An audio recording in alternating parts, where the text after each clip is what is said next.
नवंबर 12 Wednesday. Algo में change किया, breakout का अलर्ट लगा दिया। मैसिव गैप अप के साथ मार्केट खुल रहा था, अलर्ट भी लगा दिया मैंने। बैंक निफ्टी रेड लाइंस पे आ गया, निफ्टी ऊपर ही था। पास्ट में देखा था, ऐसा जब होता है तो काफ़ी देर बाद नीचे आता है, बहुत सड़ाता है उस दिन।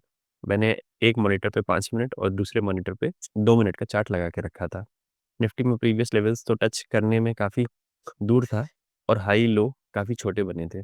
मेरा ध्यान बैंक निफ्टी पे था कि वो लोएस्ट लो पे था और ट्रिगर निफ्टी में ब्रेकआउट का हो गया। ट्रेड 1 921 मैंने लिमिट से ऑर्डर लगाया। मुझे लगा सुपर ऑर्डर यहाँ से भी लग जाएगा, पर नहीं लगा। शायद स्टॉक पे ही लगता वैसे। फिर थोड़ा देखने लगा, सेल लिमिट तो लग गई, पर एसएल के लिए ऑर्डर नहीं लग रहा था। बार-बार रिजेक्ट हो रहा था। स्टॉप और लिमिट दोनों में एसएल नहीं लग रहा था। मैंने मैनुअली तैयार था स्क्वायर ऑफ करने के लिए, पर तभी प्रॉपर मूव आया और 600 पे पोजीशन स्क्वायर ऑफ हो गई। मूव उसके ऊपर भी एक्सटेंड किया, पर ठीक है। ट्रेड 2 फिर 933 पे अलर्ट ट्रिगर हुआ, क्योंकि मैं लेफ्ट मॉनिटर में देख रहा था कि दूसरी स्टोरी क्या दिख रही है। जैसे ही रेड लाइन से नीचे आने लगा, अब मैंने सुपर ऑर्डर के लिए लगाया, प्लस 1500 माइनस 1000, पर मार्केट पे नहीं, लिमिट पे, कि प्लस क्लिक करके विंडो ओपन किया था। प्लस 300 तक गया और बैंक निफ्टी निफ्टी दोनों ही लेवल्स के नीचे थे। सिंस फर्स्ट ट्रेड में प्रॉफिट आ गया था और मैं कुछ ना कुछ करके पॉजिटिव में क्लोज करना चाह रहा था, तो एसएल ऊपर कर दिया। जब तक मैं विंडो सही से सेट कर पाता, विग बनी और रिवर्स आ गया, पर नेट पॉजिटिव में थे। मैंने तुरंत ट्रेड प्लान फॉलो किया और जाकर किल स्विच दबा दिया, ताकि ज़रा सा भी इम्पल्सिव होने की जगह ना रहे। थोड़ी देर में देखते हैं ब्रेकआउट को और मैसिव शूट अप हो गया, और प्रीमियम के प्राइस उस तरीके से नहीं बढ़ रहे थे। एपिक पेन डाउनलोड कर लिया कि ओबीएस में शॉर्टकट से आप रिकॉर्डिंग स्क्रीन टॉगल कर सकते हैं।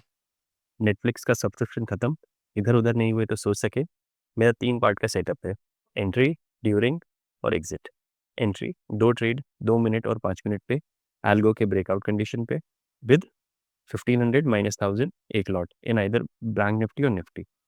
ड्यूरिंग, ये क्रिटिकल फेज़ है, सिंगल में टारगेट मिला तो बढ़िया, और फिर किल स्विच। और अगर तमाशा हुआ तो कुछ ना कुछ लेकर जाएंगे। दैट इज़ 500 दिखा दिया और फिर ऊपर नीचे करने लगा, तो first trail to cost, then trail to positive 500 और फिर ट्रेल हिट। अब wait for second trade. Exit, ये सबसे इंपॉर्टेंट फेज है आफ्टर 2 ट्रेड किल स्विच। कितना भी बड़ा या छोटा नंबर स्क्रीन पर दिख रहा हो, it doesn't matter as long as it is positive number for that particular trade. ऐसा करके मैं ये अज्यूम कर सकता कि डायरेक्ट टारगेट वाले दिन प्लस 1500, ट्रेल वाले दिन 500 और टोटल लॉस वाले दिन माइनस 2000 तक मैं जाऊंगा। तो आज के लिए इतना ही। इन द मीन वाइल आप यूट्यूब पे मेरे पास ट्रेड देखकर लाइक, कमेंट और सब्सक्राइब कर सकते हैं। फिर मिलते हैं। Take care, bye. That's all, folks.